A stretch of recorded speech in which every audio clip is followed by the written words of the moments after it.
Stop singing with your head. Start singing from your soul. I'm Brad Chapman, and this is a Radical Vocal Breakdown. Let's go to work. Okay, this is who we're listening to today. Teddy Swims, Lose Control. This guy is so hot.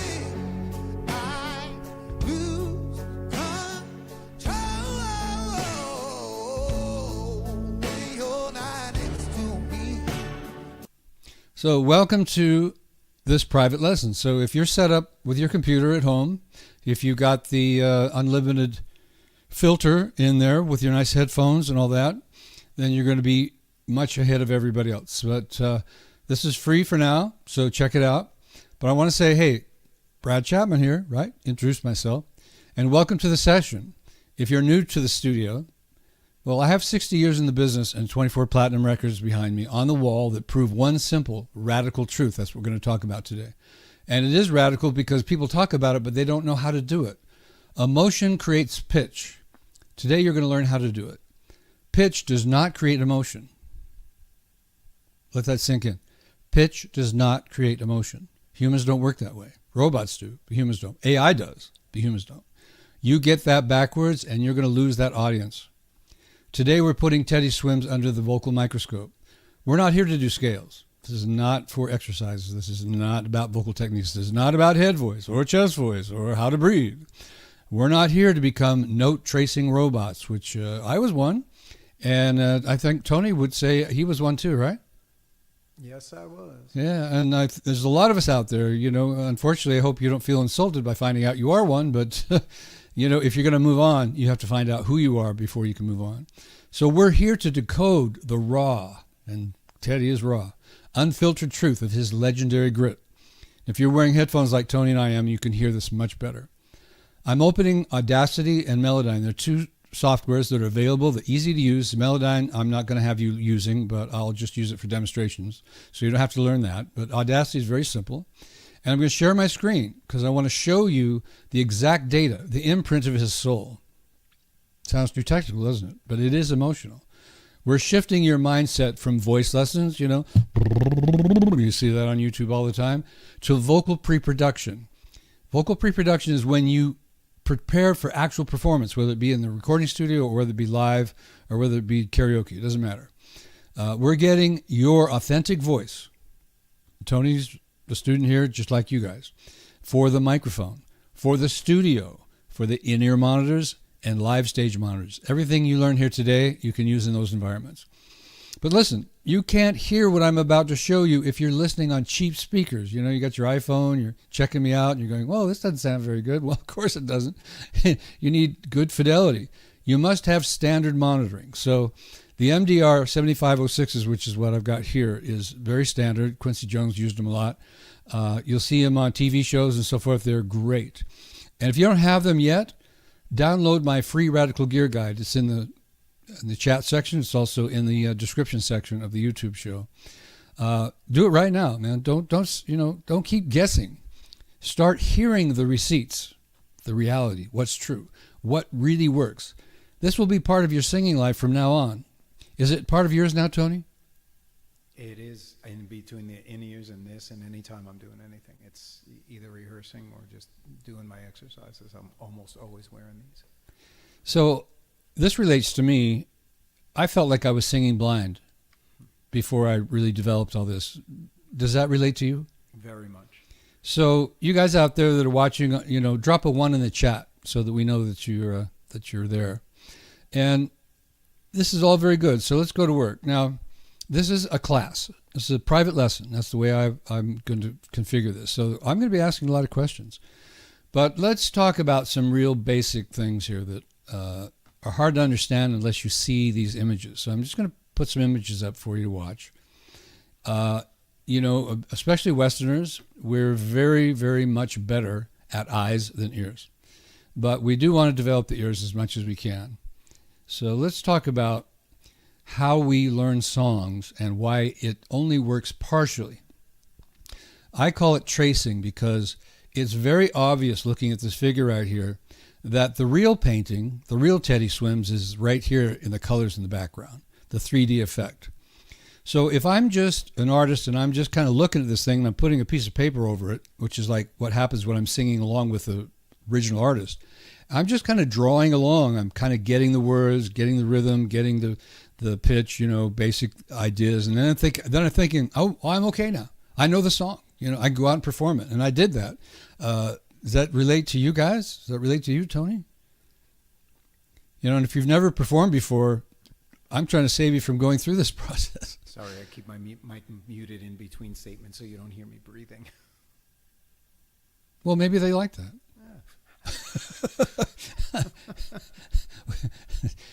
We do have some comments in here so far. Oh, I've got some nice emojis. Hello, everybody. We got an okay on Alfonso. Hello, and Alfonso. So where are you from, Alfonso Gomez? And where are you from, Holly Fanner? I don't know how to say these weird names. Anyway, continue to listen. So tracing is okay. It's not bad. It's when you put on the radio and you just start singing along. And you're getting something out of it, but I want to teach you how to get everything out of it. Teddy is so much deeper than that. Aretha Franklin, Frank Sinatra, Whitney Houston, Christina Aguilera, they're much, much deeper than this tracing. So let's move on from here and take a look at some other images that will make all this just very, very obvious. That's the idea, is to be here to learn, to make things obvious. There's another simile here that I love to use is hummingbirds. Okay, so when you're looking at a hummingbird in full flight, which is kind of like listening to a song when it's full tempo, you're seeing a lot of blur in the wings. So what are these wings doing? Well, I don't know. It's moving too fast for my eyes. So they figured out photography, and I'll show you the next image, where you'll actually be able to see the wings. And so if you were trying to draw these wings, it would just look like a bunch of blur. You wouldn't really know what the wings were doing, wouldn't really understand. Does that make sense to anybody out there? I know it does. Just answer, right? He says, okay, all right, we got it. So we're going to move on to seeing what happens with the high-speed photography. And we're going to be doing something very similar to that with Audacity later on. So if you really want to get this down, you really want to learn this, stay with me, because I need to change your mindset. I need to help you understand that things are not the way we thought they were. They're really quite different. Because we've been tracing, we haven't really been digging in deep. Let me get this on the stage for you. There it is. Okay, there we go, on the stage. All right, so now here's the hummingbird with the fast shutter speed. Now we can actually see the shape of the wings. Why it says tone mapping in there, I have no idea. But don't worry about it. Actually, you guys can't see that. Oh, good. All right. So now we can see the actual shape. We can see how many ridges there are. We can see the basic dimensions. We can basically see that the thing does have wings. It's not just a blur. And of course, if we go deeper, we can see the beautiful colors. We can see that on the other one, but here it's even cleaner. We can see the beautiful colors, his beak, the eyes. I mean, all this kind of stuff you don't see if you're just watching a hummingbird flying around. It's really fun to watch them, but you're missing all this. So if you're an artist and you're trying to really get this great thing down where you're becoming a true artist, you want to see everything, not just what happens at full speed. So that's where we're heading towards. Now, the next thing we're going to talk about is what vocal technique does to us if that's all we work on. And that's what I call the robot. And if you're doing that, I don't mean to insult you. I do vocal technique all the time myself. It's a skill that we need. In fact, let me mention something very quickly that really went over well. So I've developed what you might call the 4 pillars of singing. So the first one is vocal technique. And everybody's got one, even if they don't have a teacher. Everybody has a vocal technique. Some of it's good, some of it's not so good. Think about this. What is your vocal technique? You don't need to say anything, but think about it. Okay, the next thing that's really important in the 21st century is the electronics. Because if you don't sound good on a microphone, you don't sound good to the audience. So it's really critical that you feel good about your microphones. Put a 1 down, through a 1 in chat if you use microphones. Put a 2 down in the chat if you don't. Make it interactive. Okay, so we've got good vocal technique. That's cool. We've got good electronics. We've got good mics, headphones, good monitors. We know what we're doing. Then number 3, and we're going to be working on that, is the phrasing and the rhythm. So what's the pitch? Is it flat? Is it sharp? Or how's it working? How's it creating emotions? We need to have all that together. Now, the long-term goal is, and when we move away from the robot, we're still in robot stage right now. We're still studying. We're still figuring out things. We're trying to figure out why we're doing whatever it is we're doing. But we haven't quite got it to the point where we're singing with emotions. So we need to move from here, which I will be doing very quickly. We're going to move from here, no longer being a robot, no longer having an emotional disconnect, just singing with emotions, because that's what Teddy Swims does. That's what all of your favorite artists do. So I can't tell you strongly enough. I've been doing this 60 years. I've been teaching for 45, almost 50. If you're missing this, you're missing most of your career. This is only a beginning. It's not bad. It's not wrong, but it's just the beginning. So where are we heading? So bring up an image to kind of explain that. We're heading towards integration. So here it comes. Just think of me as the guy in the room that's fiddling around with his, what are those things called, Tony, where they're putting things up on the wall for you to look at? Like the PowerPoint displays? Yeah, there we go. Yeah, this is like PowerPoint, right? So it just takes me a second here. All right, so I'm going to share this beautiful screen with you. You're going to love this picture. Got to love AI, all right? Yeah, so this is human. The other is AI. The other is robot. It's the person who's in their head while they're singing. And believe me, sometimes you have to be there. But when you're on stage in front of people, they don't want you in your head. They want you here. They want you integrating, emoting, emotions, feeling, being a human that we can relate to. How many of you think that this is important? Let's do it again. Throw a 1 in the chat. Oh, Tony, okay, yeah. I put a 1 in, but I can't sign in for some reason. Yeah, as a guest, you can't. Oh, you can't. You'd have to be on YouTube, and then you'd have this delay, and it'd drive you crazy. Oh. But he raised his hand. Everybody saw it, so we're good. Okay. So again, the heart, the brain, the soul. I call it sing from feel, which we'll get into a little bit later. This is where we're heading. This is where we're integrating, and we're going to do that today. We're going to actually integrate what Teddy Swims is doing, and I'll show you exactly how to do that. And my video program shows you step by step everything that we're doing today in a very logical, simple, easy 10, 12-minute videos at a time methodology. Again, I've used up, maybe I have used it up, but I've used all my years of experience to put this together so that you don't have to. It's called evolution. So let me pull this down, put her up. Okay, so at some point in our lives, when we were trying to figure out what we wanted to do for a living, or, maybe it happened yesterday. You were at a concert, maybe you went and saw Bruno Mars. People are raving about that. And you're seeing this, you're going, wow, man, I wish I could do that. Well, you see how she is an artist. She has integrated everything. She's imprinted all the styles of other artists that she's worked with over her years, just like Adele talks about. And now the music is just oozing out of her. And look at that microphone. Look at this auditorium. Now, this is probably Taylor Swift. I don't know very many people who can fill a stadium, but she can. And man, is she using that microphone, right? Now people say, oh, she's lip syncing. Well, sometimes, but I don't go there. That's an issue for producers and the sound men.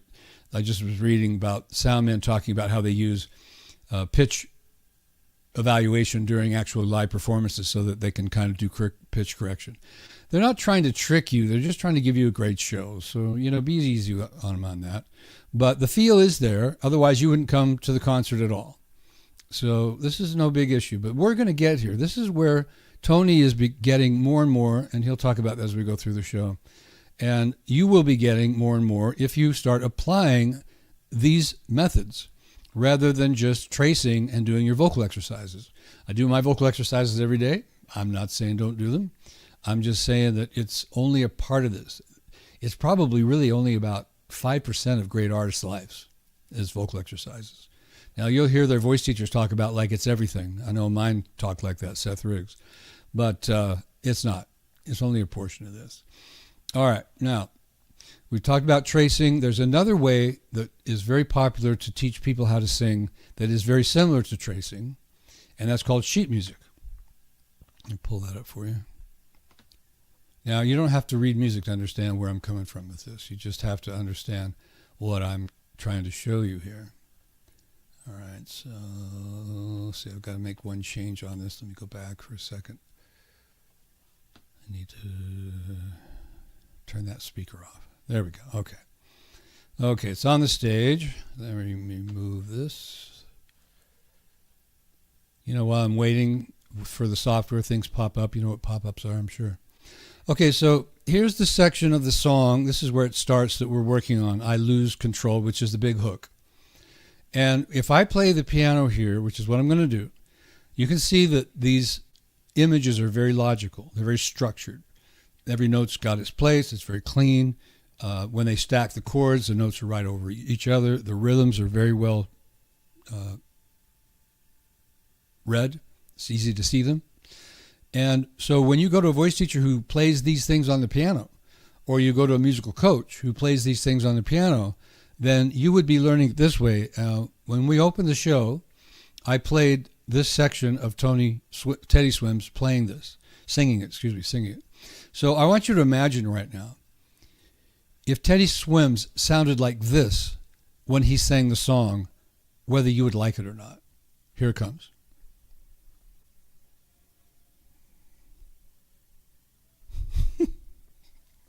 Not hearing it. Oh my gosh. I don't know. Would you? I wouldn't. Now, I'm not saying this isn't great. If this was choir music, or if this was musical theater, or if this was a classical version of this would be the way they do it, and it would be perfect. Brad, I didn't hear it on our side. Thank you for letting me know that. You should have. Let me see what's going on here. It's on the stage, but you got no audio. Oh, I know what happened. Okay, let me... Give me just a sec, folks. I just got to close the... What happens when this with this software is if it's up too long and I don't do anything with it, it goes into mute. So I'm going to close it and reopen it. Luckily, it only takes a sec.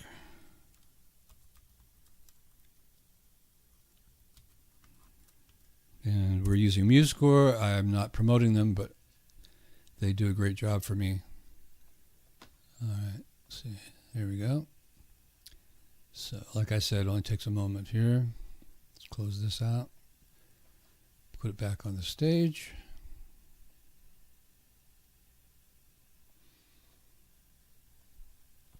Yeah, this is like a PowerPoint. Everybody drinks their coffee while I'm messing around with these things. So, if you're English, get a cup of tea. And if you're a coffee drinker, whatever. Get some water for sure if you're a singer. Okay, so this is the section I was playing for you. So, again, you can see this, right, Tony? Did I get it on the stage? Not yet. Not yet, okay. Tony does have a job here. There it goes. All right. Now, when I play this, fingers crossed, you'll hear the piano playing these notes. And so this is perfect pitch and perfect rhythm. This is the myth that is taught to us that we don't really understand. If we do this, it's not working. So imagine Tony Swims singing it this way. Not hearing it. Still not hearing it. You hear that now, right? No. No? No. I don't think you're hearing me either when I'm speaking, because I'm telling you, we're not hearing it. But well, folks. It's doing something on both sides, apparently. Something is a little bit wacky. I hate having technical issues, but it's worth hearing. So give me just a second. It might be in my output setup. Let me make sure that the sound output is going. Okay, that's going out to my headphones. Let's see if this works. Tony, let me see if I can shove this into far play. Okay. I'm just going to click play, and then I'll stop real quick. Got it. You got it? Yep. Okay. Could be a tad bit louder, but we've got it. Okay, I can turn it up. Let me go to far play here. If you've ever been in a recording studio, this is what goes on. You sit there and they fiddle with stuff and they fiddle with stuff. This is reality. So this is vocal pre-production. This is the reality of vocal pre-production. Now, most commonly the record producers do it, but I'm doing it for them now. Whenever they got the money to pay me. But the main thing is that when you come in, that you know what you're doing. they don't like doing vocal pre-production. They just do it because most people don't know what the hell they're doing. So they've got to do it somehow. They've got to make it work. All right, let me get onto the sheet music here. Okay. So we've got it hot now. Here's that thing that I've been talking about again. Here we go.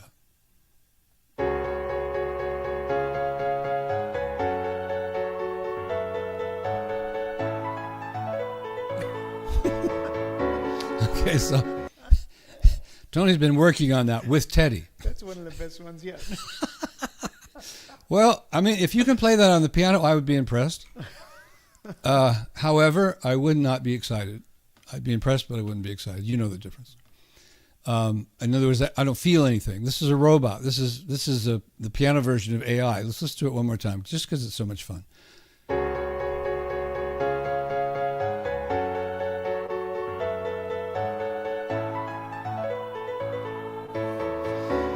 Now, let me tell you a real story. 1980s, I'm Seth Rick's partner. We have the hottest studio in the world. Celebrities are coming to us. And we have these pianists there to play their songs with them because that's all we had. We didn't have karaoke tracks. We didn't have stem splitters. We had pianists.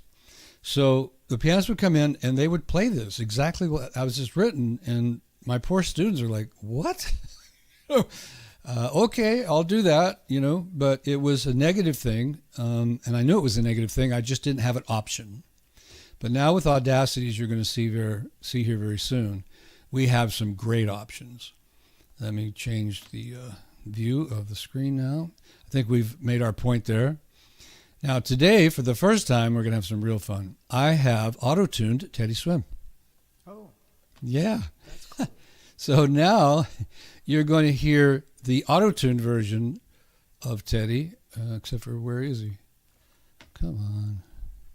This is going to be one of those days. Where is my Melodyne? Is right there. Yeah, okay. I should just pop right up on the stage then. AI is so funny. We played one of these shows for him and said, yeah, you guys were great. Whenever you made a mistake, you just laughed it off and had fun. Tony and I have learned that through years of performing. You don't just say, oh my God, I made a mistake, and get all red and embarrassed and everything. You forget it, man. You're toast. You might as well just get up and walk off the stage.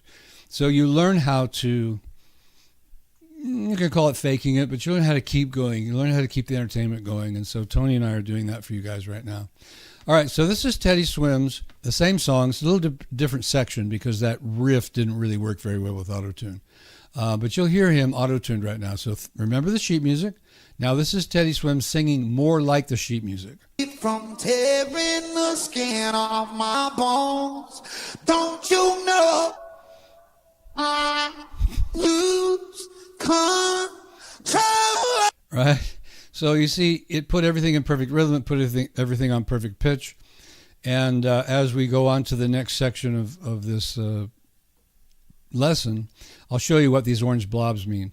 But we can see right now, Tony and I, that these are all been put perfectly on pitch. It doesn't even look natural. No, it isn't natural. There's nothing natural about it. I mean, listen one more time. From tearing the skin off my bones, don't you know I lose control?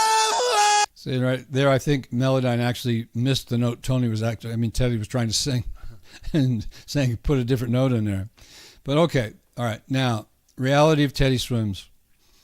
I promised that I would put him under a microscope for you, and that's what we're going to do. So you see all this erratic behavior right here.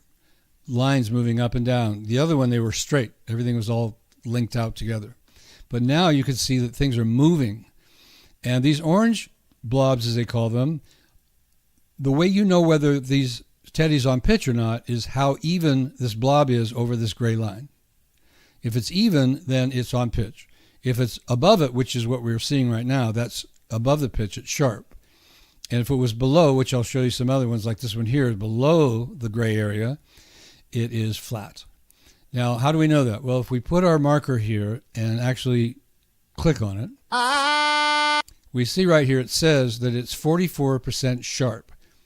Now, one of the things that's happening here, Tony, is these little lines here that creating this vibrato sometimes create a pitch that you can hear that this is not actually relating.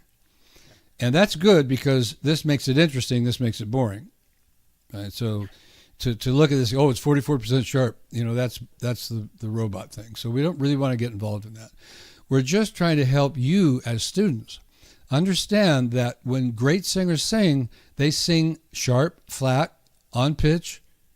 They're ahead of the beat. They're behind the beat. In other words, they're missing the mark based on classical music. They're missing the mark all the time. Why? Because their emotions are driving it. That's human. It's not human to do what I just showed you with auto-tune. So let's just take a look at a couple of more of these. We don't want to make a whole day out of this. But this line here is actually on pitch. It's only 6% flat, which is really good. This one is sharp, as I mentioned before. That was flat. That's 17% flat. That's audible. You can hear that that's flat. This one's pretty close here. No, only 10%. But rhythm-wise, you can also see from these lines that are going up and down and the little gray boxes here, you can see that he's behind the target here. And this one, he's right on the target. But here, he's a little bit early. Here he's definitely early. And this one's right in between. So it's like early starting, late ending. So again, if we try to put Teddy Swims into perfect pitch and perfect rhythm, then you have auto-tune. So just to remind you what he actually sounds like, let me play it for you. Okay. Don't know how that happened, but that's easy. Here we go. I lose control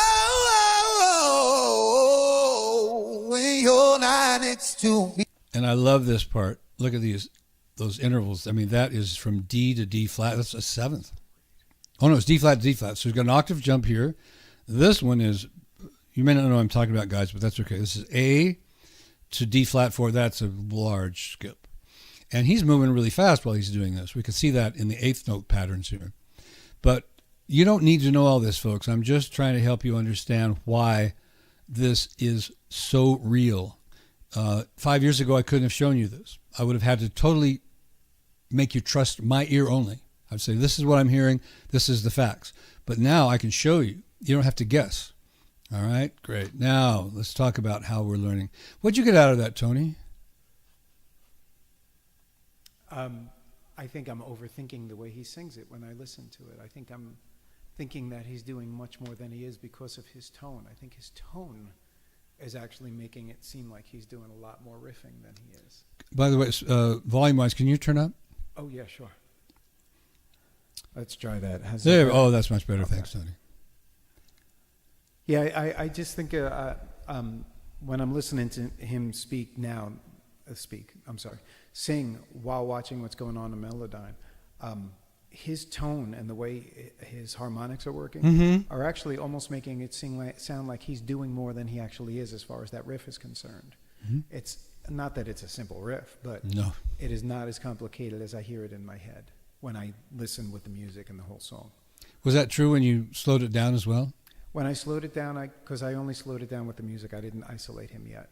Right. So when I slowed it down with the music, I still, his tone has got so much harmonic in it. Yes. It almost sounds like it's like a second voice singing along with him with that grit, aside from that strong tone that he's got in the middle that's coming out clean. Yeah, I'm glad you mentioned that. Sometimes singers come to me, they say, I want to learn how to growl. Teddy Swims is not growling as a technique. He's so into the emotion, it's creating that sound. It's like when you're talking to somebody and you say, don't leave me. That's it. It's not a technique. It's not something you should practice over and over again. You'll kill yourself. Emotions are great, but sometimes they're kind of destructive. I mean, they can raise your your blood pressure level. They can irritate your cords and all that kind of stuff. But Teddy's got great cords, and he can handle this, and he's doing it emotionally, so it's not as destructive. So even though I'm not teaching technique today, guys, if you want to learn how to growl, don't do it by technique. Just do it by emotion. If you're feeling the right emotion and you can sing as well as Teddy does, you're going to get that sound. It's just going to be there. And like you were saying, so Tony, you were saying it's more or less complex. I forget. When it's stripped down, it's actually a little bit less complex. That riff that he does is less complex than what I'm hearing when I'm listening to it recorded. And that's good. That's a good point about technology. It's not totally there yet. I mean, it can't show us absolutely everything. Our ears are still way ahead of Melodyne. The main reason I use Melodyne, everyone, is just so that you understand that when you are taught, hey man, that should have been perfect pitch. Hey man, you were out of the pocket. Well, if you're the drummer, maybe that's a problem. But if you're the lead singer, it's okay as long as it makes sense. In other words, did it feel good? Did it sound good? People like Quincy Jones, great producers that I've worked with, David Kahn, etc., when they decide the recording is over, there's time for everybody to go home, like we're going to put it out on the market now, he says, it feels right, we're done. He doesn't say, oh, well, we got everything on perfect pitch, we got everything on perfect rhythm, all the comps are beautiful, our recording studio sounds like a scientific lab. No, they don't do that. They say, look, man, when it feels right, we're done. Until it feels right, we're going to keep messing with it. And another thing to remember about these artists is, it took Tony Swims a while. It took him hours to figure out exactly how he was going to sing this.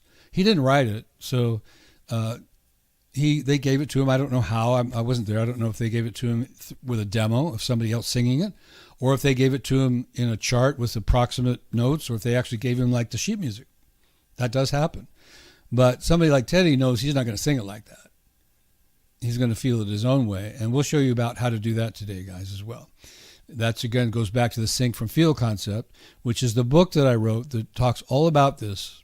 Takes everything I'm saying today and really makes it explicit, makes it usable. One of my friends who read the book says, sometimes, Brad, I can't tell if I'm reading a brochure or a how-to. Well, the book's kind of got both in it because I had to explain to people who don't believe this is possible. You can't teach emotion. There's a lot of people who don't think it can be taught. So I have to explain can be done. And then second, this is how to do it. So the book is great for all that. And then the Vocal Muse Suite, which we'll talk about, and we have been talking about, is more like what we're going to get into right now, which is 30 videos that show you exactly the process that Tony went through to demonstrate for you today. So we're going to test Tony to the limits because he's such a great guy. I can insult him. I can do everything I want. And he'll go, hey, thanks, Brad. Thanks, Brad. So he's going to sing as if he'd never sang the song before. He's going to actually do the tracing. So remember what I talked about when you're singing along with another singer, you can't really hear them and you can't really hear yourself. You're hearing some kind of collaboration. So you're missing all the details. That's what we don't want to miss. We don't want to miss the details because God's in the details. All that feel, all that emotion, like Tony was saying, the harmonics, it's in the details. It's not in that, okay, I went like this, No, can't do it that way. So I want you all to do the same thing. So as I'm playing Teddy here, I want you to sing along. Now, if this is the wrong key for you, it's too high, then sing it down an octave. Don't hurt your voice. If you're a woman and it feels a little bit low, I think you'll be all right. It shouldn't hurt you. It's still pretty comfortable for a woman's voice. So here we go. I'm just playing this one section again. Now, the way that we learn this is the first part that he sings. What is the first part just before he goes, I lose control, Tony? I can play it. Here, I'll just play it. So this part right here is the introduction. Okay? So that gets us into the rhythm, into the pitch, and gets us into the feel. So that's the introduction. The part you're actually going to sing along with Teddy is I Lose Control. All right, everybody, together. Here we go. I'm falling apart right in front of you. Can you see? I lose control.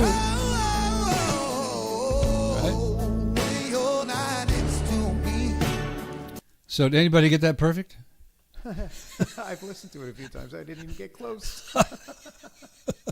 When he's moving at that tempo, eventually you will be able to do it at that tempo. Now, thinking back to the hummingbird demonstration, we're going to do what's called tempo change. Tempo change in this situation just means we're going to slow it down so we can hear what's actually happening. So you can't see exactly what I'm doing, but again, the video program will show you how to use Audacity, so you don't have to worry about this.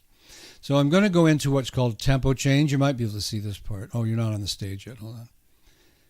Okay, there we go. So in this little box here, I can change the percentage of how fast it goes. So 0 is the original tempo. But because of that riff, we're going to go to minus 55%. Tony, when you practiced it, how slow did you go? I went down to 45 for listening. That's and good. then when I started applying vocals, I came up to 55 coincidentally. Oh, okay, cool. Yeah. And I've been down to 70. Not this song, but some things are moving so fast. And sometimes we don't even notice things that are there that are not fast. And we were taking a look at Taylor Swift's Fortnite, and I slowed the sucker way down, and we could hear Taylor playing with the rhythms of her breath. So she was literally like, hey, and you don't hear that when it's just buzzing by, but you feel it, but you don't hear it. So you can't copy it because you can't hear it. That's why we talk about the microscope. We need, as artists, we're trying to become great artists. We need to learn from these people very specifically what they're doing. Then, as Tony will show you, we're going to do it with feel after. So get the details, then sing it with feel. All right, let's check out. Clarify real quick. When Yeah. I say 45, I meant 45 Percent slower. Yeah, Yeah. 45. So it would have been 65% if it showed the negative. Oh, you do it the other way. Yeah, for some reason mine just goes percentage of speed is 45. Oh, you're using Logic, right? Right. That's why. Yeah. So some of these softwares are the opposite, and you just got to do your math. Yeah, thank you. I wondered about that when you were telling me about the Ed Sheeran demo. Okay, so it's very important when you use Audacity is to click this little blue box right here because it really makes the sound much more high fidelity. It really helps out a lot. So the preview here sounds like this.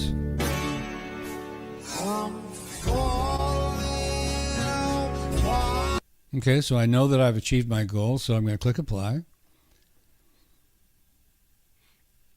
Now, like we talked about with the tracing, we're going to take the piece of paper off of the painting and the pencil in the hand off of the painting, and we're just going to look at it. So what does that mean? We're just going to listen. In all of my years of experience working with great artists to beginners, everything in between, and myself, I can tell you that the most powerful tool you have in this world is your ears. Because if you can't hear it, you can't sing it. Yeah. The way the brain works, if it's not happening in your brain, it ain't coming out your mouth. Anybody have any questions about that? I'm going to apply it to the way that I do when I do my exercise. Come closer to your mic, please. When I had a terrible habit of always doing my exercises and my warm-ups and my scales in my car. Oh, okay. Constantly. And I realized when I finally actually started using the headphones to do them, and I do them mostly in the studio, or otherwise I'll make sure, just the conditions are better. I noticed it made a huge difference in how I even approach my scales and my warm-ups because I can hear myself so much better as opposed to driving in the car with the radio playing. Yeah. Yeah, and that is something that I do, folks, with my private students. When we do the vocal exercises, they're wearing headphones and using a mic. And hopefully it's a high fidelity like Tony and I are using. But even a low fidelity is much better than just doing it in the car. Now, am I a purist? Am I going to say you can't sing unless you've got your headphones and mic on? No, I think that's a little out of there. I mean, singing should keep its fun. All right, so you're winding down the highway and, your favorite song's on. I mean, man, have fun, sing. But when you're doing your work, when you're saying, hey, I want to be a great artist, I want to be a great singer, put your headphones on and use your mic. That's what all the celebrities are doing. That's what everybody in the studio is doing. That's what vocal production pre-production is about. Because if they take an artist who they think has got the right shtick going, they want to record him, but he's never been in a studio, they'll start teaching him before the actual production starts. That's, again, called pre-production. So they'll bring him in, put the headphones on, put the mic on, and start teaching him. But they're not teachers. They don't prefer this.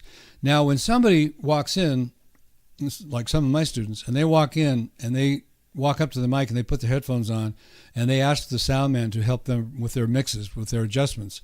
And then they start singing and everybody goes, oh my God, this is it. This guy, we want him to come back anytime they want. And girl, whatever, he, she, it doesn't matter. What we're talking about is they're comfortable, they're experienced, they sound great on a microphone. Remember this, when you hear your favorite singers, in fact, let me ask the question, and hopefully somebody will chat in here. When you hear your favorite singers, do you ever hear them other than through a speaker? Think about that for a second. Do you ever hear your favorite singers without them coming through a speaker? So that's TV, iPads, iPhones, everything. Stereos. Live, yeah. Yeah, when they use the word live, sometimes you kind of wonder, is that live? Because they do have the speakers out front, and it is true that they're being processed. Their voices are being processed while they're performing live. Now, they're not doing that to cheat you. They're doing it to give you the best possible show. I know there's some YouTube channels that really like to talk about the cheating. In my experience, they just don't understand how the real world works in the pressure that the record producers are under is to please people, not worry about whether he's cheating or not. Just, it's like TV magic, right? Are you going to diss Star Wars because they use TV magic? What if they had done Star Wars without TV magic? I don't think it would have had the effect on us it did. Right? So, give these people a break. They're trying to give you a great experience, and they're not. I mean, maybe somebody's trying to cheat you, but generally people who are trying to cheat you don't get on the radio because you can feel it. You can feel that lack of emotion. You can feel that lack of care, and you go, oh, that was okay, but I'm going to go on to the next record. I don't want to hear that. It's like some of the AI generated stuff, you go, okay, that's cool. That was kind of fun, but I'd really rather listen to Teddy Swims do the real thing. And I can't even guarantee you that the recording I'm playing right now, even though it says it's live, it hasn't been edited. Because when they do the editing with Melodyne, they don't fix everything. They know better than that. They don't put everything perfectly on pitch and perfectly in rhythm. In other words, they know not to use the auto-tune version that I played for you. They can hear that. I don't think that's what we want. All right, so they take their time and they look at every line and they look at the swooping and the rhythms that are pushing and pulling, and they look at the vibratos and the erraticness of everything, and they try to keep that so that it has that great feel. I'll give you guys a little homework assignment. Go on YouTube and find people who are taking original recordings, running them through Melodyne, fixing everything, and then playing it back for you. I found one on Michael Jackson's Beat It. Or was it Thriller? Anyway, I don't remember. But, after the guy did it, he said, well, I think it sounds better. I didn't. And I know Michael. You don't fix Michael Jackson. It's like, I mean, he's the head of the game, and he was. He was the head of the game. He was the person we should be learning from, not fixing. Okay? So I think you'll hear it yourself. I remember he changed this one part. Michael used to do a lot of things like, and so this guy went and fixed it. It's like, okay. He liked it better. I didn't. And that's okay. We can all have our opinions. There's nothing wrong with having an opinion in this industry. There's nothing wrong with loving some artists most of the time and maybe not liking them some of the other time. The big thing about Taylor Swift right now is that she was a bully in high school. Oh, no. Okay, I'm glad she didn't pick on me, but she's a great artist right now. She's out there. She's doing her stick. You're not going to convince me that she can't sing. When people love something that much and then you tell me she can't do it, I don't know. Not going to go there. All right, so we've shown you the tracing. Now, this is the slowing down. So what we're all going to do, I'm going back to where I was before, and this is the wonderful things about live is you get to see me wandering around from topic to topic. That way I'm not AI. Everybody's wondering, is Brad AI? Is this real? Can I trust what's going on here? This is live, folks. Maybe I could do this, but I don't think so. He has a really good hologram when I'm there with you doing sessions. It's great. And you know what's really good is how I can respond to your jokes and how we laugh back and forth. It's great. One of the things that Tony does as a student that really helps him, sometimes he's embarrassed because he's laughing because he just did something really incredible. And I'm saying, no, laugh, man. Enjoy the 5 minutes. Neuro training tells us that when we have fun with something new, we learn it much faster. If we're serious and we're hard-lined, like they used to be 50 years ago, or sometimes even people today, you don't learn as fast. And in this music business, you have to have fun all the time, because if you come out like a stick in the mud, no one wants to work with you. The audience might stay for a couple of seconds, or they might, if they're in a restaurant, they're just going to turn their head and work on their phones, like that image I showed you earlier where they're hearing the robot sing. I don't think anybody who's listening to this show wants that. And, I understand the subject matter is very difficult for you guys. It's like, what is he talking about? But really, make it simple. If you sing with feeling, people will love you. If you don't, they won't hate you, but they won't really care a whole lot about what you're doing. So put your ears on. Listen to what Teddy's actually doing. I'll make some comments about what I hear because I've been doing this a long time. I can hear things maybe you don't. I'll point them out because, after all, this is a lesson. Here we go. So this is the introduction. Just letting this go by, feeling the rhythm. Now listen.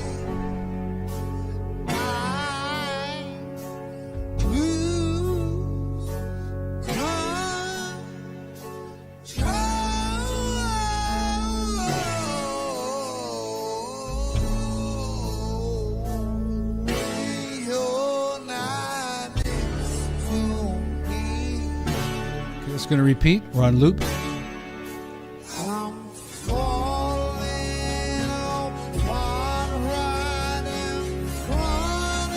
great. What talent.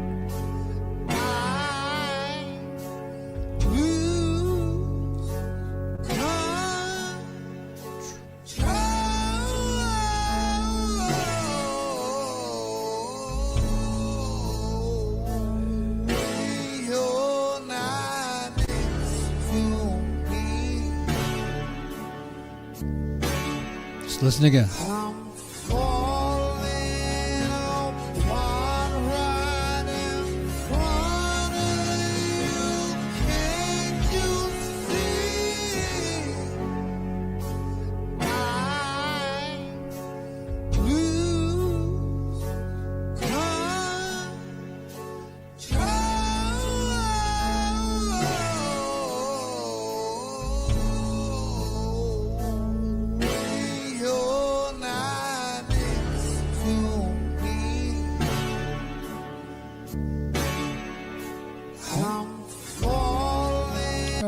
Keep this interactive. Let's talk a little bit. Chat in there what you guys heard. What did you hear Teddy Swim do that you've never heard before? And Tony and I will talk about it. I'm going to point out just a couple of things that are contrary to, again, what a lot of times voice teachers teach. One of my students today, he's been through 3 or 4 of them, and they were all classical or musical theater. And he said to me, he says, I'm so glad that I found you so that we can work on the music I actually want to sing. And so we were pointing things out, like these little details.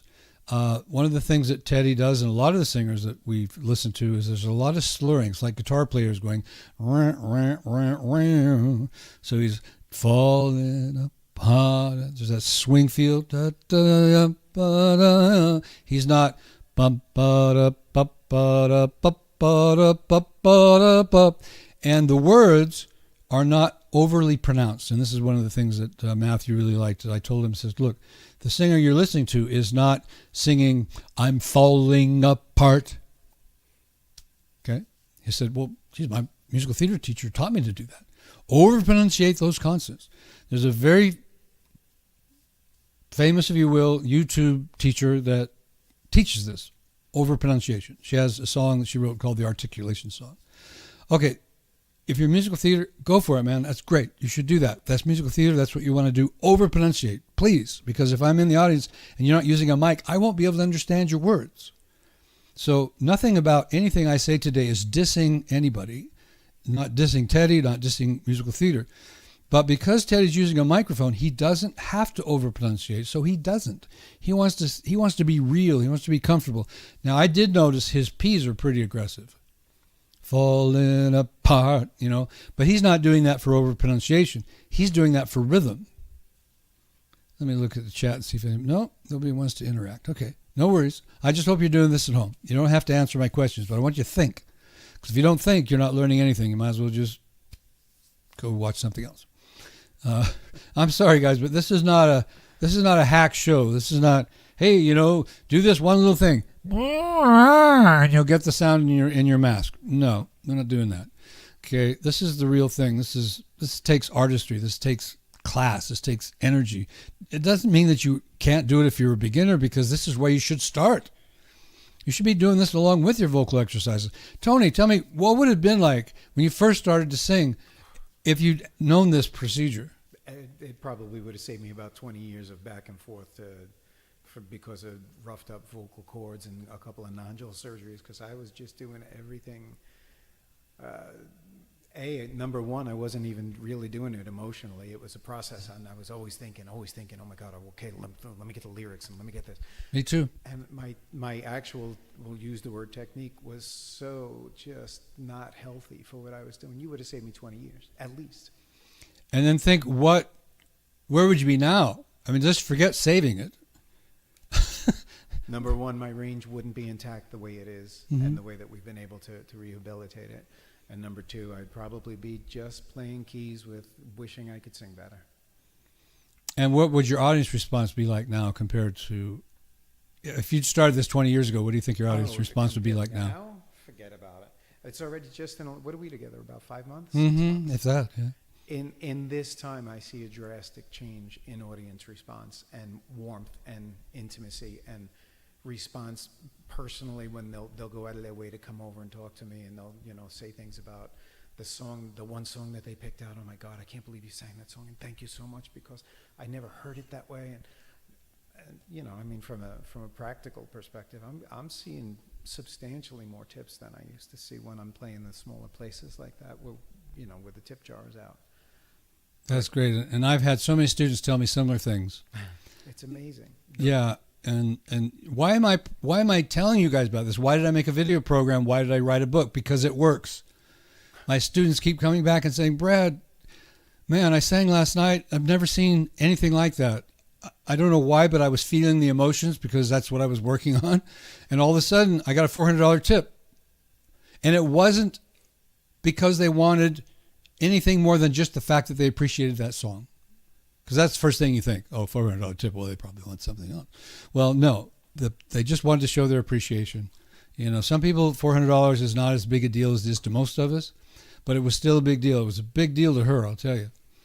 And the applause goes up, and they're more excited about performing. I have artists that I've worked with 20, 30 years ago that are still out there performing, and they're still loving it, and they're still writing me saying, Brad, thank you so much for the help. They don't stay with me forever. That's not healthy either. I don't think you should be dependent on your voice teacher or your producer or anybody like that. Once you've learned how to do this, you should be on your own with confidence. And the book talks about that. Let's talk about that for a moment. How much, Tony, you mentioned to me 4 or 5 months ago that even though you've done a lot of performing, you had some stage fright. I did. Now, how's that changed? Well, first of all, when I play keys and I'm singing. Thanks, Matt. My keyboard used to be my wonderful little guardian wall. It was my little protector. It was my place to hide. And it made it easier for me to think that I was doing okay. And for the first time probably ever over the last few months, I am so much more comfortable and actually looking forward to stepping away from being behind the keys. And that could be scary. Actually, I'm not. I'm singing the song the way I feel it, and my body's moving, and I'm responding to the song the way I feel it. And I don't find myself running back and forth all over the place to try to make a point. I'm giving and I'm receiving from my audience without thinking about where my foot is. And, oh my God, am I going to hit this note? Or, oh my God, what's going to happen with the next lyric? The thoughts are, I mean, there are still songs occasionally. I mean, it's a work in progress. But when I'm in that spot and I'm away from my keys and I'm interacting, I'm with them. And I feel most of the time that they're almost entirely with me, too. We have a great honor. My co-writer of the book, Mayat Hotep, has just commented. He says it sounded not in perfect control as he sang. And, I was going to talk about this. One of the things that Teddy does that makes this more interesting, he doesn't sing control, right? Like it's an O. He's like control. Now he does much better than I did, but the point is that creates an effect. That creates a rhythmic effect. It's much more interesting to listen to when it's not perfect and when it's control. And like Mayat says here, perfect, imperfect. What'd you say? Perfect, imperfect. I can't read. Perfect imperfection by feel. Yes. Thank you so much, Mayat. I'm hoping to have Mayat on the show. Tony, meet Mayat. Mayat, meet Tony. I think you guys are going to meet someday. Tony, whenever you want to start doing more original stuff, start working on maybe selling some records and stuff, I'd like you and Mayat to at least talk. I'd love that. Thank you. Because he's a great record producer and he really knows how to get the feel out of artists. Yeah, he really, he considers me his teacher, but he's gone beyond me. He's doing a great job. Well, you had a great teacher, and to be able to exceed that is pretty phenomenal. Yeah, that's I'm what looking at your name as if I'm speaking to you. No, that's cool. That's I get a lot out of this. If I don't have any students, I'm nothing. I'm bored. I have nothing to do. It's like I don't have any. I can't go. I'm not out performing anymore. So, Mayat said hello, Tony. Okay. Unfortunately, Tony can't respond because as a guest, that for some reason this StreamYard doesn't allow him to chat. But you heard him. He said hi. If any of you want to ask questions of Mayat, I know that he would be more than happy to answer you in the chat. So if you want to say, hey, Mayat, tell me something, man. Tell me something I want to know. Mayat knows a lot about the recording industry. He's out there all the time learning and passing that information on. Can't find a better human being. And that says a lot. Okay, so I mentioned the swooping. There's a lot of that. And the soft consonants. In other words, not losing control. High five, Tony. High five, Brad. Yeah. Back to you. And high five to your kids and your wife. We love Mayat's wife. She's his photographer. What a team that is, boy. He goes all around and she takes pictures of it, and we get to watch what's happening on Facebook and Instagram. Everybody follow Mayat Hotep. Follow him on Instagram and on Facebook. You'll get a lot out of that. And he's a songwriter, so he loves to pass on information he's learned about songwriting to everyone. And maybe you'll co-write with him. I don't know. But he's just a great guy to know. Okay, back to Teddy. All right, so Tony, what other things did you notice that Teddy's doing that we haven't talked about yet? Right out of the gate, his vibrato brings him so far off pitch. Mm-hmm. And at that speed, it almost sounds a little startling. Mm-hmm. And then as soon as you speed it back up, it's magical. Yeah. And you can learn, if you don't have a vibrato, this is a way to learn it. Slow it down, match their vibrato. Because it'll be easier slower, like right? But, when we're teaching technique, we're just asking people to go but some people can do it, some people can't. But this is a way to get your vibrato going. I remember I used to teach people trills, like if you go and then eventually they would speed it up. This is better because when you learn it from Teddy, you're learning also a great feel. You're not just learning vibrato, you're learning a great feel of vibrato. And then as you speed it up, you can speed up your vibrato. Why not? I love to play this stuff for AI and get its opinion. It says, well, Brad, you're spending too much time on this kind of slow stuff. People are going to think this is too complicated, it's too technical. It's not, folks. I have to explain it, and that makes it feel technical. But when you just listen, just use your ears. You don't have to read sheet music. You don't have to play an instrument. Just use your ears and follow along with what's going on. His recordings will teach you so much. And that's exciting. It's not laborious. It's like, oh my God, I got so much to learn. No, it's like, whoa, I didn't know Teddy was doing that. Holy, whatever. Just in case kids are watching, right? Let's listen again. Now, what we're going to have Tony do is he's listened to this more than you have. So when you buy the program or you read the book, it'll tell you repetition is the mother of success.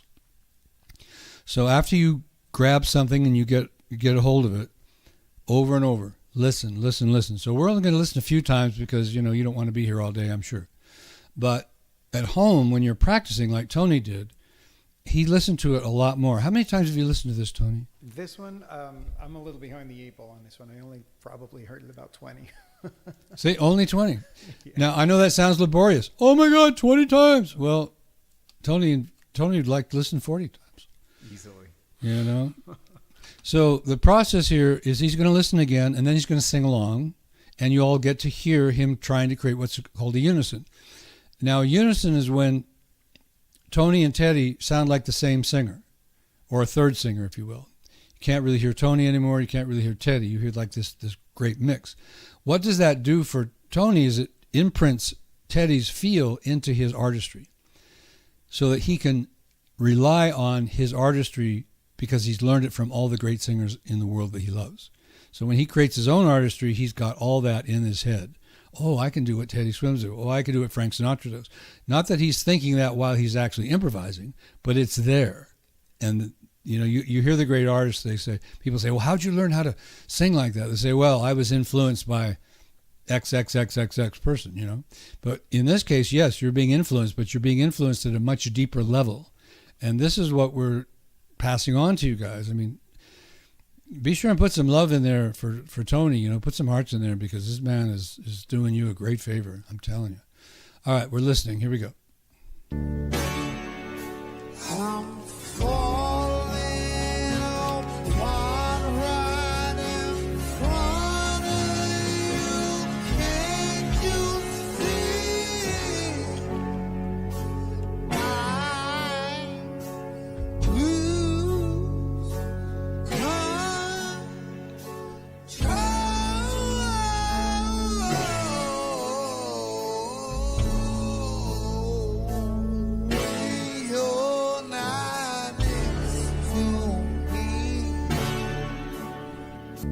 Repeating.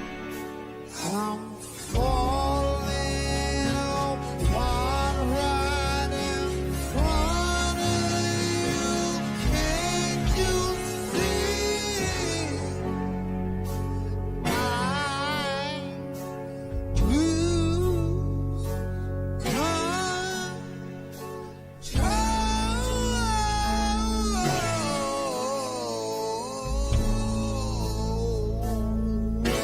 You're not next to me. Okay, last time. Anybody notice anything new? Tony. I love the way he rounds out a lot of his vowels, and I love the way he sort of almost mushy falls into the next lyric. He's just doing that sort of squishy, warm, apart in front of it. It's just beautiful. Yeah, everybody be sure and watch his video. And you can slow that down too. Watch those mouth movements, Really, really get into this guy because, over 50 million people around the world are just digging the hell out of this guy. So it's got to be doing something that somebody enjoys, right?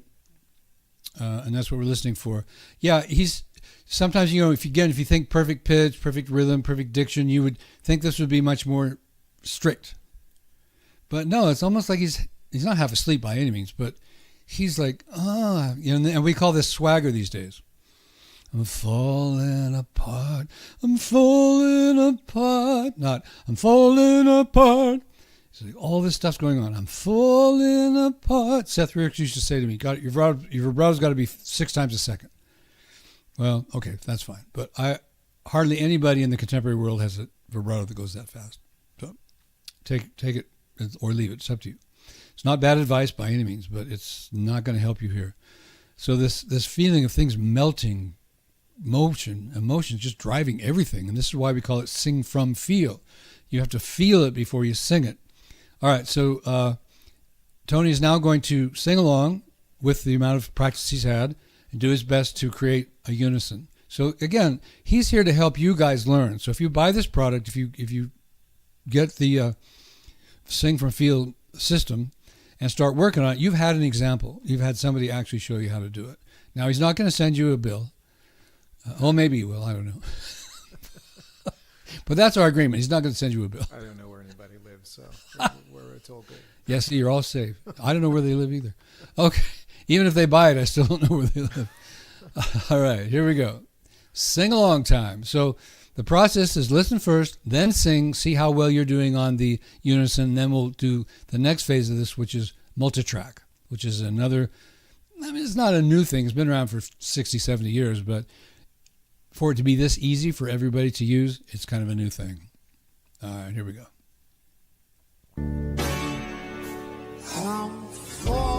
You're probably going to have to pull in on your mic, Tony.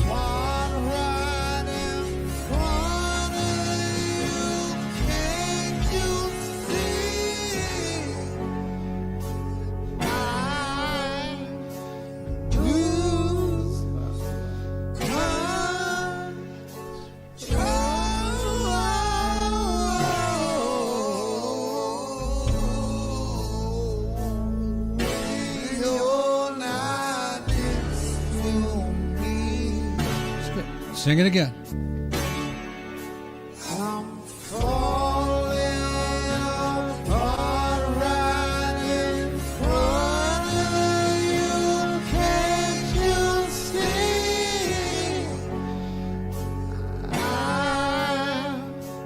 lose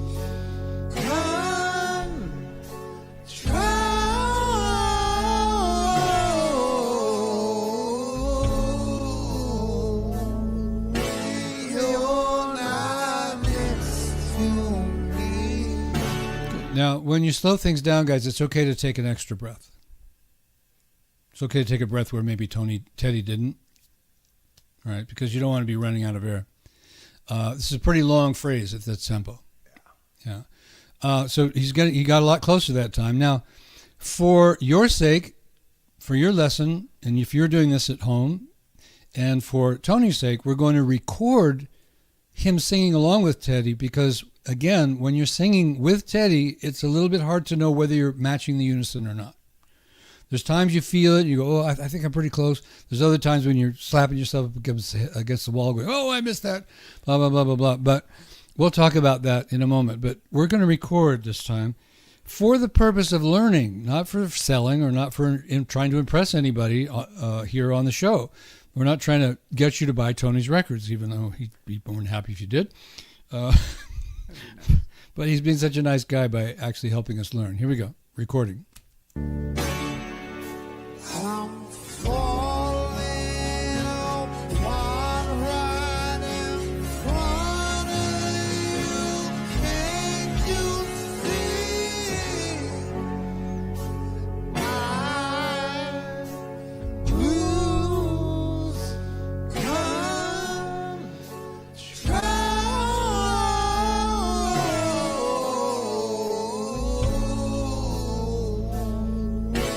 You're not next to me. Okay, great. Thank you. All right, so now we're going to do what Audacity requires us to do, and we're going to pump up the waveform here so we can see it better, so you can hear it better. You see how that popped up there? All right, now, the other thing that I want you guys to notice is Teddy's grit. You know how Tony was talking about overtones? If you look at this waveform, you can see these sharp peaks.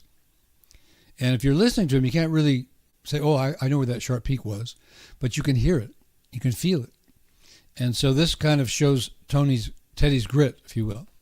And Tony's got some, but, Tony doesn't want to do the grit thing because he doesn't want to hurt his vocal cords doing this for you. And I'm not saying he would if he was really into the emotion side of it. It's just that when you're learning again, you don't use grit. All right, we're listening back so that Tony and everyone else can hear where you're on and where you're off. Now, Tony and I had this conversation the other day because what we tend to do as people who are learning is when we don't match the line, we go, oh, I didn't get that line. I wasn't perfectly on pitch. I wasn't perfectly on rhythm, right? But that's anti-learning. What do I mean by that? Every time you tell your subconscious that you did it wrong, it believes you. It says, yeah, I did it wrong. I'm going to do it wrong again. Thank you very much. So they know this in neurolinguistics. They know this, that how the brain works is your subconscious never decides whether what you're doing is right or wrong. It only absorbs whatever you give it. So the magic here is when you are in unison with Teddy, you're going, yes, that's what I want. That's the feel. The little parts that you missed, you just throw them away. They don't have to last any more than 2 seconds. It's like, oh, I wasn't on rhythm. Okay, bye. And then you get back into where was I? Where was I in rhythm? Where was I in unison? So let's listen for that now. I'm going to save us a little bit of time by moving this forward. Here we go.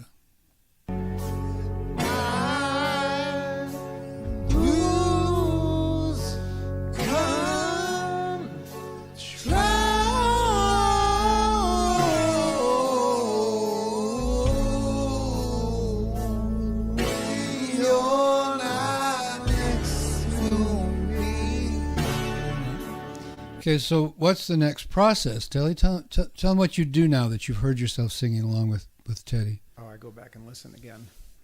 Right on, brother. A lot. Well, it's... For me, a lot. No, everybody's different. We're not going to argue that. In fact, the fact that somebody like Teddy could learn this without actually using this process is pretty amazing. In other words, for him to become this great of a blues singer when he's just this young white guy, he I don't know how he grew up, what his influences were, but it's pretty amazing for a young guy like that to sing with this much maturity, with this much feel. So there's obviously some genius at play there. And I can't tell you what his methodology is. I'm just pretty sure it's not this because I created this about 20 years ago and it's still kind of a new concept for a lot of people. But it works. There's just no question about that. So what we're going to do now is, again, we're here to demonstrate. So I'm going to cancel this track out. We don't need it anymore. And Tony's going to listen again a couple of times, and then he's going to sing it again, and he's going to try to get more unison. But what I was saying is you have to feel it, because if you're listening to Teddy while you're singing, if you're trying to match him while you're singing, the problem is you're always either early or late. Because that's the way your brain, there's a latency, if you will. There's a moment of time where you just heard Teddy do it and now you're trying to catch up. You're never going to be on perfect rhythm with him. So the only way to create perfect rhythm and pitch with him, and I mean Teddy perfect, not piano perfect, is to do it listening until you've heard it so many times that you can't do it any other way. And then when you say, okay, Teddy, let's go to work, you're not trying to match him anymore. You just are. You just are matching him. All right, here we go. Some more listening. I'm falling apart right in front of you. Can't you see? I lose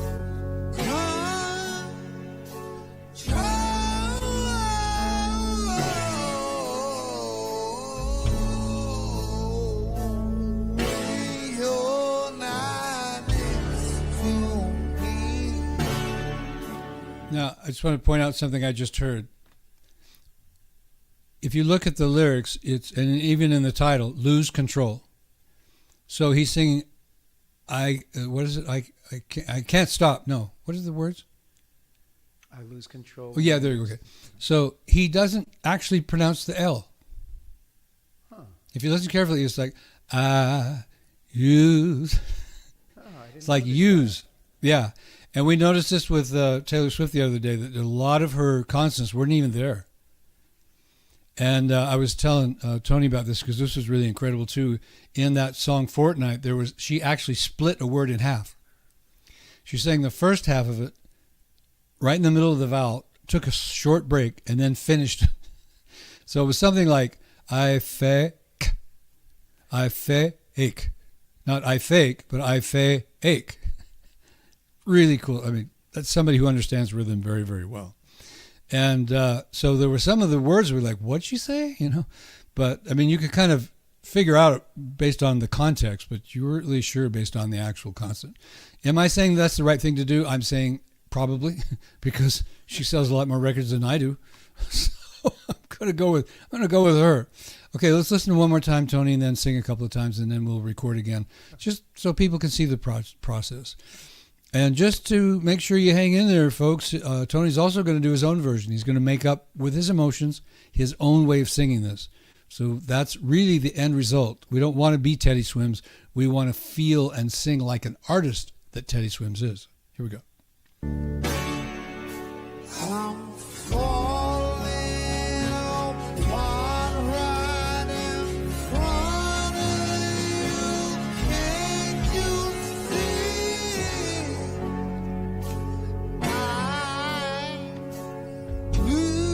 You hear that?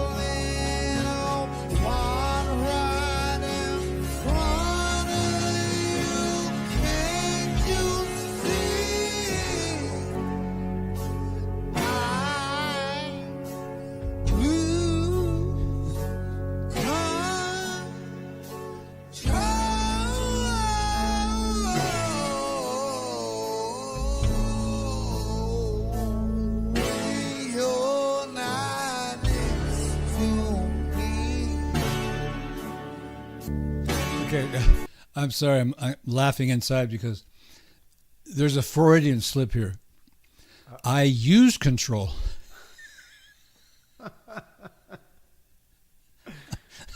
I'm not losing control, girl. I'm using control. And that's why he's falling apart, because he's probably getting arrested. Yeah, I'm not even engaging. My wife is Sicilian, so I'm not even engaging in this conversation. Smart man. And you know, did Teddy do it on purpose? Probably not. And you know, did the record producer freak out when he didn't hear the L? No. And you know, to be frank, if you're a voice teacher and you really believe in perfect technique and you're listening to this, you're just freaking out right now because you're going, Teddy's growling and he's flat and oh my God, I don't want to teach anybody to sing like that. Well, you know, in sports, there's a reality. If you play to win, you might break your ankle. If you play to win, you might swell up your ankle. If you play to win, you might pull a muscle. Well, Teddy's playing to win. He's playing to say what he feels and say it for real, for the truth, so that we can, and then he puts it out there for us to experience it.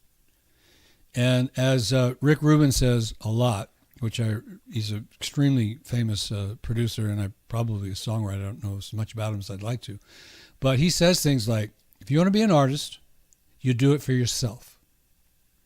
You do it because that's what you feel, because that's what you want to say, and that's the reality of being an artist. Then, if you want, you put it out there for other people to experience it.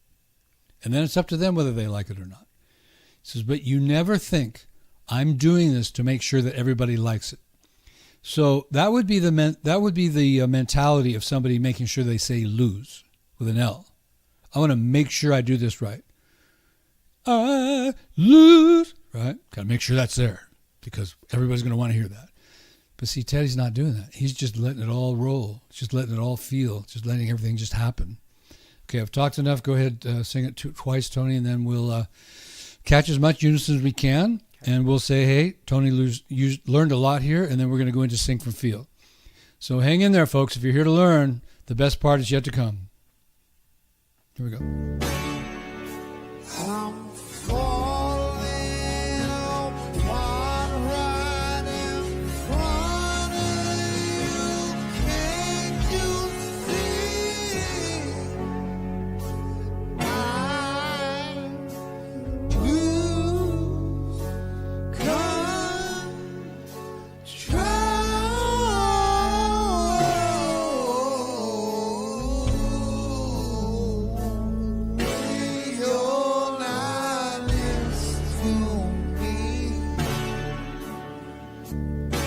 more time. I'm falling apart right in front of you. Can't you see? I lose control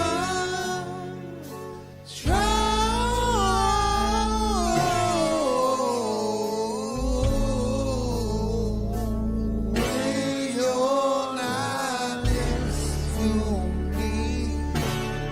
Okay, much better. Now you get to enjoy the fruits of your work. Recording. I'm falling apart right in front of you. Can't you see? I lose control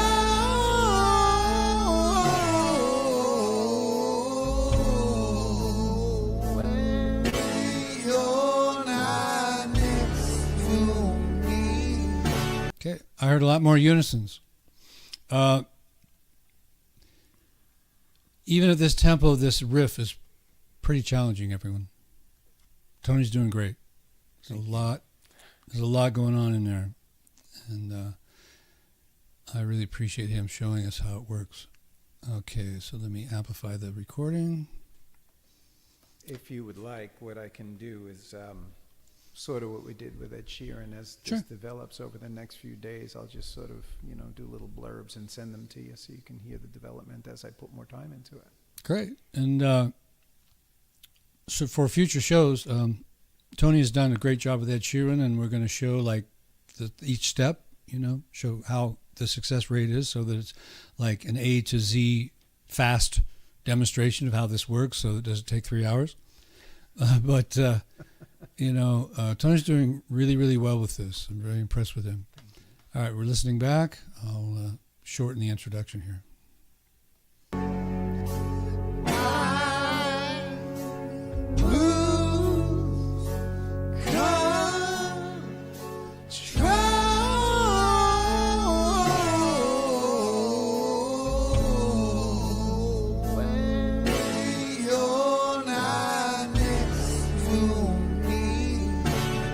So every unison is a glass of champagne. Way to go! Right? Every unison. Every time you felt like you were blending with him, yes. Yeah. That's the method. And I can't tell you that I wouldn't get mad at myself. I mean, this is all new technology. I mean, I wasn't brought up this way.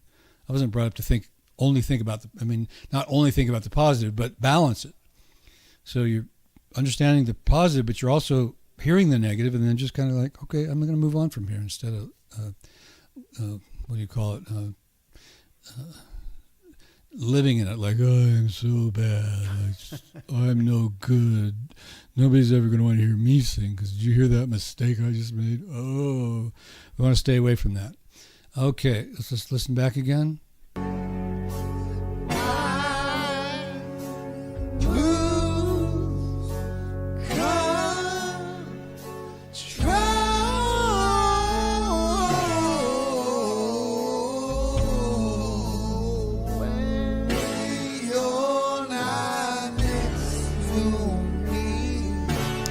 Okay, now we're going to expose some new technology again. It's no big deal. Don't think that, I'm a beginner, I don't understand recording. We used a stem splitter on this so that Teddy's voice is on one track and it's isolated from the music. And I can remove it so that Tony can do his own thing with Teddy's band. How cool is that? That's pretty cool. Yeah, I mean, this is not karaoke. I mean, this is actually Teddy's band that Tony's going to be singing with. The other thing I want to mention before I forget, and I don't only stock in the company, they don't pay me anything for this, but we use FarPlay, which is an app, and Tony's in another studio. He's not in the same studio with me, but it sounds like we're in the same studio. And he's singing along with my music in my studio, even though he's not here. And he's able to actually create those unisons when he's actually not in the same room. Really, really cool stuff. So look up farplay.io. Check it out. It'll help you with some of the things that you're trying to do in your career. All right, so here we go. We're going to remove this track because we learned from it. Now, Tony, do you want the original speed, a little bit faster, or the same tempo to do your improv? Could we try about maybe 70%? Sure. Oh, so that's 30%. 30, right? Yeah, okay. Yeah. I got All right, 30%. so yeah, what I do is I undo a couple of things that we did here, and then I'm going to undo the tempo change, Thank you. and then we can change it to 30%. Okay, I'm doing the tempo, all right, and then going to remove these markers, clear that loop. Okay, so it's already highlighted here, so I'm going to go up to Effect, come down to Tempo, and go to Tempo Change.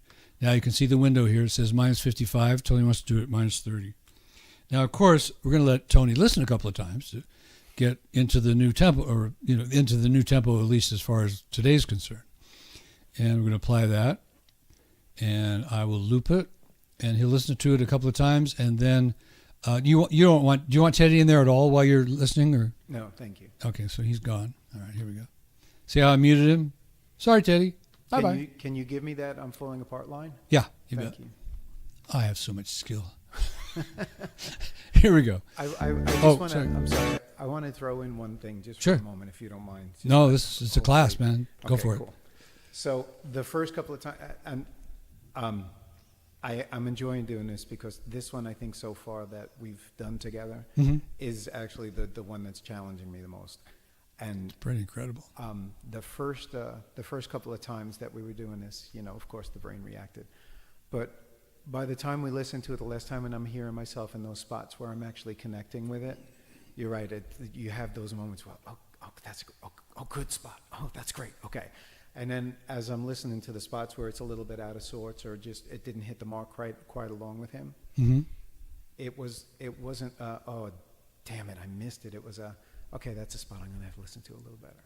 So it was much more it had much more of a positive influence hearing the mistake. Yes. So from the first one to the last one that we did, even my perception of it changed. That's great. And you're also expressing, again, what they're learning about the brain. When you're trying to learn something new, what was I going to say? Instant gratification kind of guy. No. What did you say? Oh, when my brain reacted the first couple of times that I heard myself back. Is that what you're going to refer to? I'm trying to throw Yeah, thank you. against the wall and see if it hits. Yeah, probably will tomorrow. I don't know. But it's... don't put yourself down. That's what it was. Right. Always build yourself up. Your subconscious wants to hear, I did well. Man, that was great. And like you said about the fast, made a mistake. Okay. Oh, that's what it was. Okay. So, you're going to hear this a lot, but it depends on what age group you're in. If you're 5 years old, you've got a big head start on the rest of us because people are saying mistakes are good. And when we grew up, no, mistakes are bad. Oh, you don't make mistakes. Oh, people laugh at you, whatever. But the simple logic is this. You can't get better unless you know what you're doing first. So if you call it a mistake, that's all right. But you know what it is, and you know now that you want to improve it. Now you can get better. But like Tony said, if he never heard it, how would he know to change it? He wouldn't. He'd just keep on doing the same thing over and over again. It's like an animal. You teach them one trick, and that's all they can do, and they just keep doing it over and over and over again. May not be the trick they want to do, but that's what you've trained them, so that's what they're going to do. So that's a big part. Making mistakes is good. It's a very happy, let's celebrate kind of thing. All right. Now, also, I want to show them this part of Sing from Feel, which is, again, in the book. You'll go through the part that talks about what you do with your emotions before you sing. So Tony knows the words pretty well by now. When you think about singing those lyrics and actually putting the L in there, not I use control, but I lose control, what emotions does that bring into you in two different ways? One, hearing Teddy do it. What emotions did you feel? And then what emotions do you feel yourself when you say those words for yourself? And this is not storytelling time. This is what emotions did you feel? Go ahead. All right. Well, when he sang it, oh, geez, I'm gonna have to go back to trying to think of the lines before it too. I so, lose control let's take when you're not next to me. Just that much would be enough. okay. Yeah, you know, when I'm listening to him say it, I kind of feel, if I had to interpret what I feel like he's feeling, I feel like he's feeling the loss of it, and he's just losing control. He's almost collapsing on himself, and oh my God, I've just lost control of everything because you're not here. Damn it, why aren't you here? You're the most important thing to me, and now I have no control over anything because I just don't care. That's kind of what I'm feeling coming out of him. Okay, good. Now what about yourself? Me? Geez, you know. This is where the rubber meets the road, folks. Yeah. I lose control when you're not next to me. I'm falling apart right in front of you. You know, there's an implication there that you're still standing somewhere next to, in the room, in this crowded room next to the person that you're just that's so important to you and it's so attached to you. And you're standing in, you know, I'm seeing myself standing in some place on the opposite side of the room, and you know, this person is over there sort of smiling and enjoying whatever their life has become after we've apparently really invested a good amount in each other. And I'm drinking my glass of whatever it is that I'm drinking, and I'm watching her drink and smile, and I'm just, please forgive me. I'm not going to curse because I don't want to get you bleeped. But, you know, geez, I'm just effing, what the F is going on in my world that I just screwed this all up and I lost you, and oh my God, I don't even know what the hell I'm going to do now and 10 minutes from now and tomorrow and next month, and how do you fix this? And the desperation of not knowing how to fix it. Okay, desperation is the best part of everything you just said. Okay, so I find that this is very common when people say, well, if you want to learn the emotions, just say the words. But what I find that most people do, and this is why I go a little bit deeper, is they just tell the story. Yeah. And Tony did a great job of that. But then he finally said, the desperation. That's what we're after. What is the emotion you're feeling? It's kind of hard sometimes because it's a little bit sometimes indescribable. You know, it might be a combination of 5 different emotions. Just depends on the words and the line and everything. But what matters right now, and even if you don't want to tell me, Tony, the main thing is that you know that when you sing these words, you're going to feel that emotion because that's what this storyline does to you. So it could be desperation, could be frustration. The other thing that you said, I liked, you said, now this is more descriptive. I fall apart, but what does falling apart feel like? Okay, I would come up with words like heavy, disconnected, and that goes back to the out of control. What does out of control feel like? Well, I'm holding everything in because I don't want to blast out and have this party ruined, but God, man, I feel heavy. I'm on the verge of crying, but I'm not going to because, damn it, I'm in this party. And all those things, those are what matter. This is what Teddy's doing that is so hard to believe that it could be learned. But everybody does it. Everybody right now. Imagine you're in a conversation with someone. There's no music. And you're actually having a conversation and they're going, well, what's wrong? Say, well, I'm losing control. When you're not next to me, I feel it's like shh, that, right? Talk about the bleeping thing. Okay. Now, because I'm a musician, because I've learned music, I'm just going to put those emotions out as I'm singing the melody. So it's the same thing as talking. It's just done with melody. And the reason that we love melody over speech is because it's more intense. Those high notes, losing control, a part of me, like when he said, me, that's intense. You can't do that in speech. Me is great, but it's not me. It's not the same intensity. So that's why we sing. So now as Tony sings this without Teddy there, his main job, his main goal, if he chooses to accept this or not, is he'll be feeling something instead of thinking something while he's singing. That's the reason we have to get away from the storyline. After we say it, after we understand what the storyline was, which was terrific, then we have to go deeper and say, okay, I understand the storyline, but what does it make me feel when I'm in that story? All right, so I'm going to play the first part with you, for you, so you know where your timing is. I don't know if you're okay with this or not, but would you let me finish the phrase so it's not hanging in my head for the next 6 hours? What phrase? The whole phrase all the way through. I'm full. Oh, sure. You want to sing it, or you want to? Yeah, because if I don't sing it, it's gonna gnaw at me for 6 hours now because it just became so personal. Okay. So how much do you want to hear Teddy's? When do you want me to remove Teddy's voice? I'll let me hear the falling apart. Okay. And then I'll come in and I'm just going to do the whole thing. Whether you record the whole thing or not, I'm just going to sing it through that line again. Okay, you got it. I just got to be able to get that out of my system. I'll tell you what. I'll remove this. Well, of course, it'll change the tempo. But what's going to happen is when you get to the end, if we let the music keep playing, it'll change tempo. Oh, okay. No, then yeah, it's okay. It's okay. All right. I'll do it after we shut down. Okay. All right. Here we go. I'm falling apart right in front of you. Can't you see?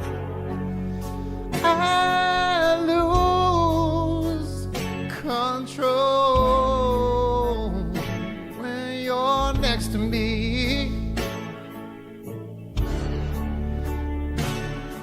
That's great. If you're here and you didn't feel that, you're dead. I'm sorry, but. And the lines were different. Now, in the long run, and I'm sure Teddy did this, maybe Teddy actually did sing it the way you just did, but it wasn't the one he really liked that much. So he changed things until he decided this is the one that really expresses my emotions. But you see, Tony's been doing music long enough. And again, as beginners, learn from him. Don't be intimidated by him. Learn from him. He's doing things that you can do. It's just that you don't have the music in you yet. And that's why you do want to learn music. I'm not against people learning about music by any means. But you can't do what Tony just did unless you have got some music in you. Do you want me to record it so you can hear that back? Sure. All right, here we go. I don't even know if it's going to come out the same way. I'm not sure what I Exactly. Thank you. Neither did Teddy. Cool. And if you go through this thing, and the whole song, and listen to every phrase, you'll notice that each one is a little different with Teddy as well. Okay. He doesn't do exactly the same rhythm and exactly the same pitch every time. He does approximately, because they know in contemporary music that you've got to have some repetition in order for people to stay with you. Otherwise, they get confused. They don't know what you're doing. But he's still making small differences because we're dynamic creatures. Our emotions are always on the change. One of the great things I've heard about emotions, if you feel stuck in them, is to remember they're going to change. So if you feel stuck right now in an emotion, it's going to change. You'll be all right. All right, here we go. Oh, sorry. Here we go again. Engineer mistake. Let me put Teddy back in here. I'm falling apart right in front of you. Can't you see? I lose control when you're next to me. Yeah. I wasn't thinking enough, apparently. Oh, well, no. See, this is a great thing you just said. And I telling my students constantly, which is helping them, I'm not challenging them, I'm helping them, is that it's very important that you just say, hey, that's what happened. That's what happened. And just let it go. Then in the listening back, if you want to, if you're in research mode, then you listen back and say, okay, that's what happened. But next time I sing it, I'm still going to let it roll. Right. I'm still going to let whatever happens happen. And then I'll listen back and decide, okay, maybe I'll make some little changes. But when you're in creative mode, there is no wrong. There's just do. Right? Just do. Yeah, just do it, man. Yeah, there is actually an it there, but my head's in the way. Sorry. Just do it. Just do Brad. Okay. Anyway, all right, so let's listen back here. Oh, I've still got to amplify it. Okay, amplify. I made myself tense doing that. But there was some good tension in there. There was some really good tension. You'll hear it back.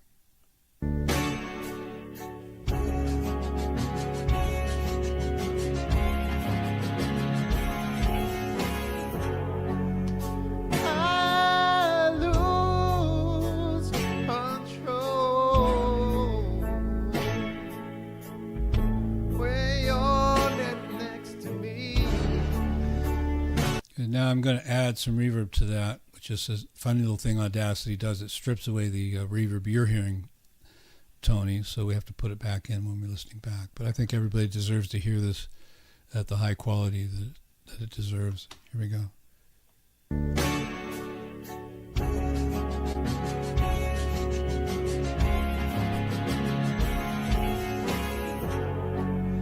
I lose control when you're next to me. Yeah, that's what I want. Let's just do it again. More reverb.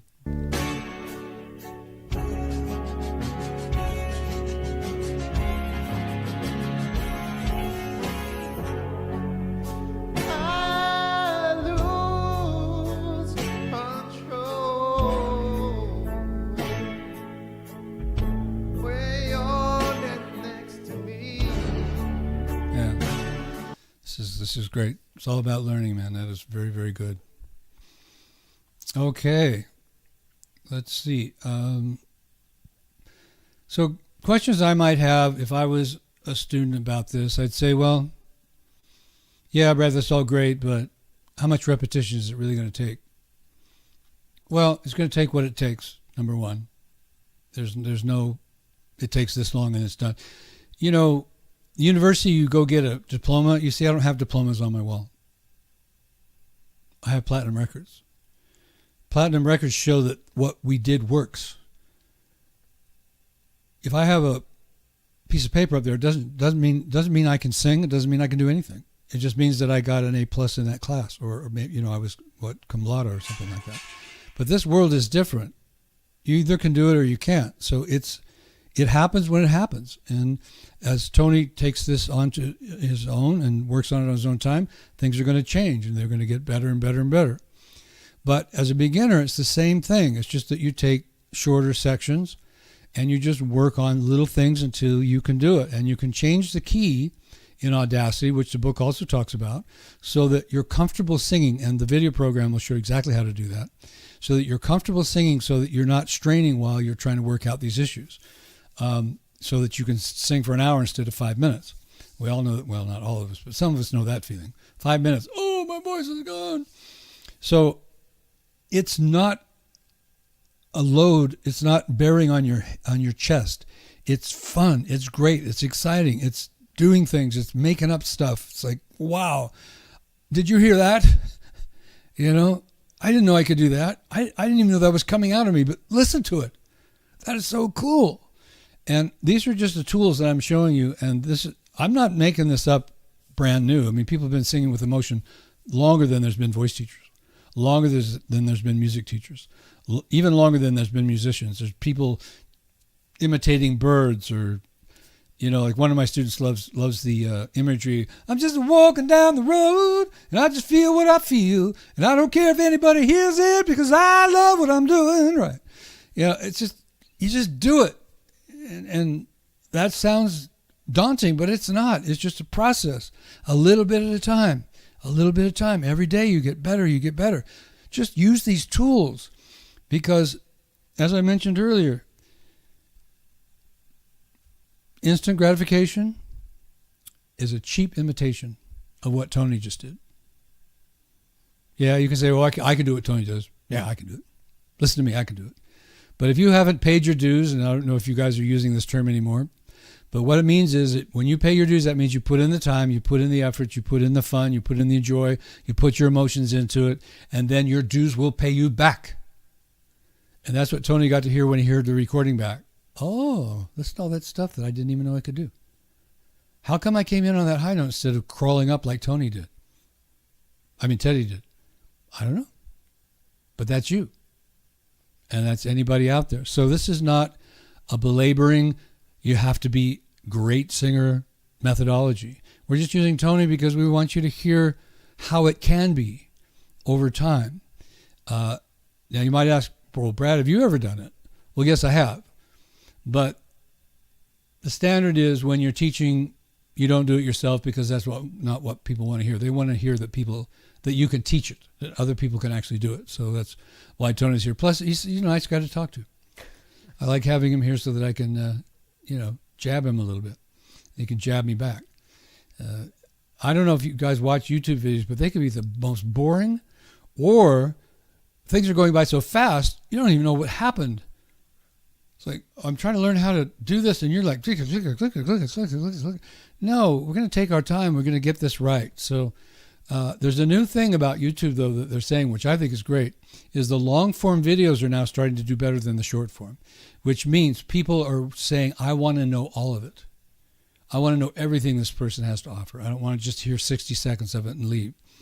So if you're listening to this and you weren't here at the time and you're just listening to the recording, you can do the same thing. You can get the gear guide and you can get your headphones set up and your mic set up. Your computer will do it.